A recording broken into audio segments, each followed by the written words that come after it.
Hi there. This is Dan Connolly of BaltimoreBaseball.com, and this is our next segment of Around the Beat. My guest today is Daryl Van Schouwen of the Chicago Sun-Times. His Twitter account, if you want to get his Twitter handle, if you want to follow him there, is CST, as in Chicago Sun-Times, CST_SOXZAN. Daryl, thanks for joining me today. You're quite welcome. How are you today?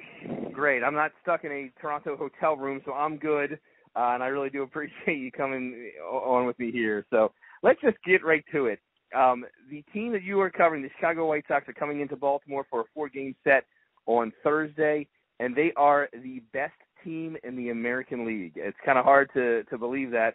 What in the name of Minnie Minoso is going on the south side of Chicago, Daryl?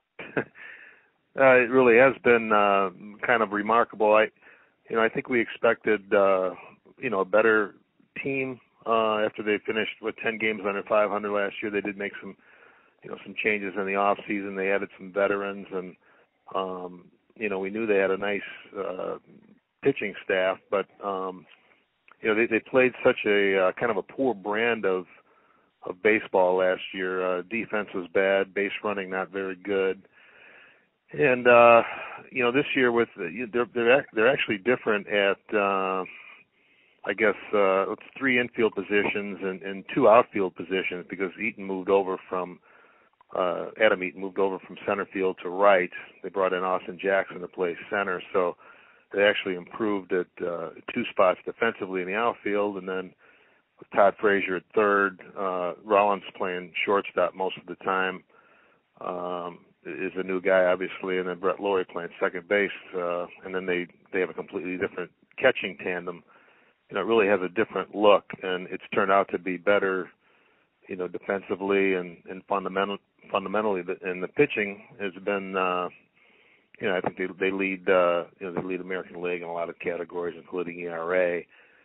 They haven't really hit well, although the last couple of nights they have here in Toronto. And put it together in some they're 15-6. So I don't think they're going to maintain that pace throughout the season, but they needed to get off to a good start, and they have. Yeah, one of the things when you look at this off season, they didn't seem to make any huge moves or really major radar moves as far as Major League Baseball is concerned. But they made a lot of interesting, nice little moves to bring in some guys and infuse some talent. The one that caught me, and I guess the biggest move perhaps that they did make, was bringing in Todd Frazier. And obviously everybody knows that he's got a lot of power, 30-plus homers, whatever. But it seems to me, at least looking from afar, Daryl, that, here's a guy who kind of infuses a little bit of an attitude or some grittiness or some personality into the clubhouse. And, I think when you look at teams that make a big jump, oftentimes they do get that one guy who comes in and kind of changes it a little bit. Maybe, I don't know if changes the culture too much, but just kind of gives them a little bit different. I mean, in 2005, A.J. Pierzynski with the White Sox was kind of credited with that. Perhaps one of the most famous of all time happened in Baltimore in '66 when Frank Robinson came in and made a good team, a legendary one. We saw it last year with Josh Donaldson in Toronto. Is that making too much of the Todd Frazier acquisition, or is there something a little bit to that? No, he's definitely added that kind of presence. He has got a little bit of swagger. It's not over the top. It's not cocky, but it's just confidence. He's a New Jersey guy, and he kind of embraces that sort of persona. But the main thing is that he's a good player. So you couple the two things together, and he infused some of that right away. The clubhouse last year, it wasn't a bad clubhouse. It was a good one, but it was kind of a quiet one, and maybe a little bit flat. And they added him, and Brett Lawrie is high energy guy. They added him, a couple of other veterans. So there's definitely a different vibe in there, and it's a good one. Of course, they're winning now, so that that's going to affect that. But it had been since the beginning of spring training, and Frazier kind of had a lot to do with that. He embraces that role. One of the things I want to kind of get from you, Daryl, and I'm talking to Daryl Van Schouwen of the Chicago Sun-Times, speed writer for covering the Chicago White Sox, who are coming into Baltimore this week. One of the things I kind of want to get a sense from you about is that clubhouse chemistry, because from afar, we hear things every year, every few months or whatever about something going on in Chicago, and obviously the most recent, the most public saga was Adam LaRoche and his son and him leaving money on the table and all that other stuff, and how that affected the team and the clubhouse. From your point of view, what is this clubhouse like, and was that much ado about nothing, or did that really resonate a little bit within the clubhouse? Well, when it happened, it was about halfway through camp, and for about 1 week, it was it was a really big deal. Obviously, the thing became a national, if not international story. I had a radio request from Australia, if you can believe that. Because it was just because of the nature of the story. It was more about baseball. It was about family and kids in the workplace and things like that. So it became a big deal. And there were a few players on the Sox because they liked and respected the player, and most of them really didn't mind having the kid around, although it was a little bit peculiar. For the most part, there wasn't much objection to it. There probably was there's probably a player or two maybe who kind of raised an eyebrow and just said, this is kind of weird, and then the rest of the thing just played out the way that it did. A couple of the leaders like Chris Sale and even Adam Eaton objected to what happened quite vocally, but they're team guys, and the most important thing in their view was to just put it behind them and go forward. And the thing really did quiet down. It hasn't caused any that I can see. I'm pretty sure it hasn't caused any divisions in the in the clubhouse now at all. And it's it's in the past. And the bottom line is they lost a player who they respected, but a guy who wasn't very productive and was getting paid a lot of money as well. So, it worked out for him. I think in the long run, it worked out for them. I mean, they still don't have, they still haven't found a productive DH to fill that spot, but I think at some point, they will. So, bottom line is, it's something we don't hear about much anymore, and it's it's kind of in the past. One of the surprising things, at least to me, again, excuse me, from afar, is the way the White Sox have gotten off of this fast start. When we think Chicago White Sox, we think beat your team in submission, and and you have Chris Sale every fifth day. And obviously you have Chris Sale every fifth day, who is 5-0 right now. At this early juncture, is your leader in the clubhouse for the AL Cy Young. I mean, he's obviously always in the conversation anyway, but he started out tremendously. But it's the entire pitching staff that's doing it right now. I mean, the lowest ERA in the American League for relievers, the lowest ERA in the American League total, the lowest ERA in the American League for the starting rotation. I mean, they're just doing it all the way through. And guys like Matt Latos, are really contributing. I love Rodon. I think that guy's got a tremendous arm, so we'll see what happens with him. What do you make of this pitching staff, especially the starting rotation? How good can it be? Yeah, it's pretty good. Those three lefties there at the top, Sale, of course, and then Jose Quintana has been one of the more consistent and very good. If you look at all the the metrics and just his numbers over the last 3 years have been remarkably consistent, right around 3.5 ERA every year. He hasn't won many games because of lack of run support. I want to say 53 no decisions is what he wow. is what he has. But he's very good. And then, like you say, Rodon, one of the better arms in one of the better sliders probably in baseball. Big arm, big talent. He's still kind of a work in progress. And then, the question mark was the back end, the 4 and 5 guys with, they signed Latos in February for $3 million. Pretty good value, but a big question mark because of the last year or two that he's had and his health issues, but his track record was good enough that general manager said this is a deal that's too good to pass up. Let's see what we got. And here he is 4-0 with his ERA is under 1. He's something he's not going to sustain, but he gives him a good. If he wins 12 games or whatever, or pitches under to a 3.5 ERA, it's they're going to take that. So that's been huge in the early going. The only question mark is the fifth guy, John Danks, 5th year of a $65 million contract. He hasn't been the same since he had surgery a couple of years ago on the shoulder. Serviceable 5th starter, but his first 3 starts here have been shaky. So that's part of the reason why they brought up the former Oriole for a spot start on Monday. So we'll see how that kind of plays out. But the bullpen has been lights out. The closer, David Robertson, is 8 for 9. The ERA is under 1. Stuff looks really crisp. And then all the guys leading up to him so far have done their job. So I mean, it's been a Ventura the other day. The manager, he said the bullpen has been the one thing that he would point to, for being the most responsible thing for this 15-6 start. So that's saying a lot. Yeah, I definitely want to talk to you a little bit about that because, around here, that is the big thing, defense in the bullpen. The Orioles and the Royals are considered the 2 best bullpens in the American League. And right now, the Orioles have the 2nd best ERA for bullpen. The Royals are 3rd, and the White Sox are number 1. And it's not even close, really, at this point. And one of the guys who's doing that is Matt Albers, who we can call now the big cat. And I want you to explain that a little bit because that's a great little story. But Albers is a guy that the Orioles had received in a trade in 2007 for Miguel Tejada in a 5-for-1 trade.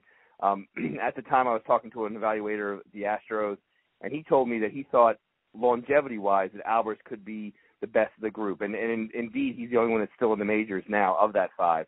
And he's bounced around a lot. He had 3 okay adequate seasons with the Orioles before they non-tendered him. But right now, he's got a heck of a streak going, and he's been tremendous for that bullpen, really, since you guys got him last year. What's going on with Matt Albers, the big cat? Yeah, it's been kind of a fun story. He's 30 consecutive scoreless appearances going back to last year. He was mostly pitching last year in 6th, 7th inning situations, and this year it's 7th and 8th. Higher leverage spots, and he comes in, he throws, he keeps the ball down, he pounds the strike zone, ball moves at the bottom of the zone, and he's really been effective. And he's kind of a, he's kind of a mild-mannered, easygoing guy, and a couple of times he got really kind of fired up in the opening series in Oakland. He came in a couple of situations and as he walked off the mound, he took his gum out of his mouth and kind of threw it across the not across the diamond, but across the the field as he was coming into the dugout, and it was kind of like, wow, showing some emotion. And then when he pitched against Cleveland in Chicago, his 3rd appearance, I think it was, that was his former team, and I think he kind of felt like he had something to show to them. He pitched 2 scoreless innings, and there was just this exuberance coming off the field, and then he made two really nice defensive plays. One the other night, fielding a bunt, making a throw, getting Carrera out at first. And Albers is he's a heavy set guy. You would look at him walking down the street and you might say that's not a baseball player, but he's a good athlete. He's an accountant or something like that, right? Right. No question. Right, exactly. And but he's athletic. He's more athletic than some than other guys who, as Ventura said, he said I've seen skinnier guys who are less athletic than him. And then he comes into the dugout the other night, and the Toronto TV feed picked it up, not the Chicago TV feed, and he said, like a, expletive cat. Sleeping, right. Yeah, like a cat, and it was, he's screaming at the top of his lungs, and it was just, you know, it was kind of comical to see him doing that. And then, you know, we asked him about it yesterday in the clubhouse, and he's like, yeah, well, you know, I just kind of get excited. I'm kind of he kind of downplayed it a little bit. Right. Said, yeah, I'm just kind of getting caught up in the moment, and you know, the team's doing well and things like that. But the Twitterverse has kind of taken off with it and gravitated toward him, and he's kind of becoming the guy that, you know, the fans can kind of embrace. You know, he has that Right. sort of look and personality. So it's been kind of a nice little sidebar for them. But the main thing is that he's pitching really well. Right. He definitely has an everyman look and build and everything. So. Yeah. And speaking of guys who fans embraced, and I know you've only got the chance to see him once, but Miguel Gonzalez is a big deal here in Baltimore. He kind of came out of nowhere. He is probably considered the best find in the Dan Duquette era, you know, getting him out of the Mexican League and that kind of deal. And he really did have a following here because of the kind of person he is, the way he treated fans and his teammates and things of that nature. So when the Orioles cut him loose in March and, you know, ate some of that contract, it was kind of a big deal. And, you know, he goes to Chicago, pitches in the minors, and now he came up. His very first start was not a very good one. I mean, 5 runs in 5 1/3, you know, 11 hits, 2 walks. The Orioles were concerned about his velocity being down, about him not, you know, hitting his spots. Obviously, there's not much margin for error for him. What did you see in that start? What is the prognosis for the future for Miguel Gonzalez in Chicago? Yeah, I think it took him 94, 95 pitches to get through the first 4 innings, and you know, he got there were you've seen him pitch. You know, there were sequences there where he looked really good. You know, he moves the ball around up and down in the zone and in and out, and his velocity was 91, 92. There were some questions about that going in, but 91, 92 seemed okay. You know, it's something you can work with. But you know, 11 hits is 11 hits. It's against a good hitting team, but one that he's had some success against in the past. So he did finish up. He got into the 6th inning, and he finished with 2 scoreless innings. So it was kind of a mixed bag. I think you know, they're carrying 13 pitchers right now. So there were high hopes, I think, among the fan base that he would be a guy that could maybe step in for Danks. But you know, we'll see. I'm sure he'll get another start. It might not be soon. He might, you know, go back down and come back later. But you know, I don't know. You know, we'll see. His line looked a lot like John Danks' line. Right. All right. Well, we're talking here with Daryl Van Schouwen of the Chicago Sun-Times, and one question I do like to ask guys before I let them go is, looking from afar at this Orioles team, what are your impressions? And obviously, you're bringing a lot of left-handed pitching into the cozy confines of Camden Yards with a pretty powerful right-handed lineup. So, what are we going to see this week? And what's your impressions, of these Baltimore Orioles, which have been playing pretty well, you know, except recently they have not, but they're still leading the American League East.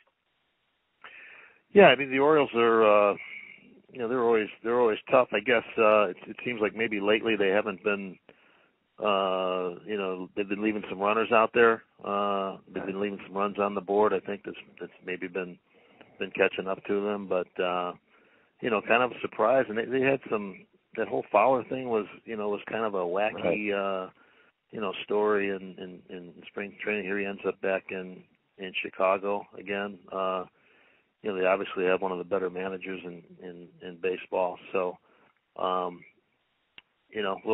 we'll see. They kind of looking forward to Sunday's matchup. You got Jimenez against Sale to close out that series, and the last time we were there was about a year ago. It was the anniversary of that no fans game, which was really an unbelievable scene, unbelievable 3 days.